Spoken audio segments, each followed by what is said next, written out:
Now, finally, as I said before, be you. I mean, this is something that often gets ignored, and I don't know why, but it's something that can really help your writing, is just to be yourself. Try and write stories that basically focus on how you see the world. Now, as I said, it may seem boring to you, but it's actually far more interesting to other people. And I've read tons of stories where students have written about themselves, thought it was boring, and I found it fascinating. Not just because it was an insight into their life, but because they had a decent life experience and that they were able to describe it in such a nice way.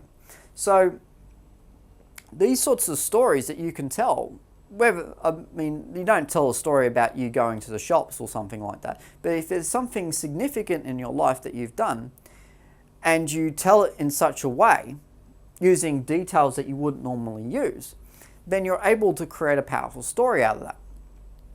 So let me tell you what I mean. So if you're writing a story about you going on holidays, for instance, rather than saying, oh, we went to this part and after this we went to the beach, you write it in terms of the sensory and emotional sorts of language that you would you should be trying to use. And as I said, this doesn't require creativity. This just requires you to experience what you did in a different way. Not tell people what you did, because people aren't interested in that. They're interested more in what the sensation of being in that place was like. And that feeling, so that feeling of joy, that feeling of the sun on your face, that feeling of clear water and those sorts of things is more interesting than we went to the beach and we went to the marina. So use those things, and as I said, use those details and describe things in the way you wouldn't normally. So don't tell us about it, show us it. Make us feel like we're on holiday as well. And finally, as I said, don't make it into a rant. Use it to process the way you see things and show off your personality, but don't spend it telling your view of the world and your life story. So as I said before, don't put a whole heap of philosophy in there either, but just describe things in a way where you can show off your sense of humor. You can show off the way that you see things. If you see a plant and you think of something to keep away from, if you see a pretty flower and think, oh my God, that's disgusting. I mean, that's an interesting way of talking about things. That's a way of looking at the world that people will be interested in, because immediately they'll ask why. Why do you find flowers or that particular plant disgusting? And you can describe it to them, and that makes it interesting. And you don't have to go into a whole rant about why all plant life is stupid, but you can turn it into something which is adding your personality in there, adding your view of the world, and it's coming across as being a little bit more deep and certainly at a higher level than just simply describing everything you see and all the rest.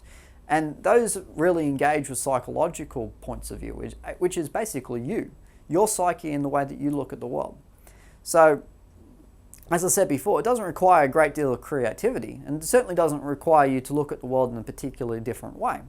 All you have to do is basically write it using senses you probably wouldn't normally write about, or you wouldn't normally focus on as your first port of call when you're describing something to someone. But think about more writing things as you experience them, and the things that you see rather than necessarily the things that you do. And then allow people to pick up the trail as they go along.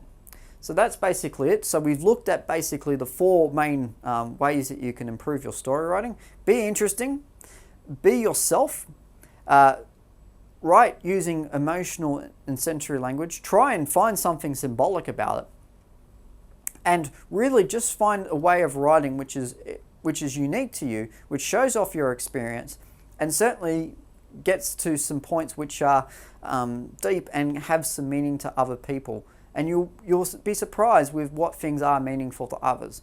You don't have to necessarily insert a symbol to make it meaningful. Okay, that's about it for writing better stories. I wish you the best of luck with writing them. Otherwise, I'll see you next time.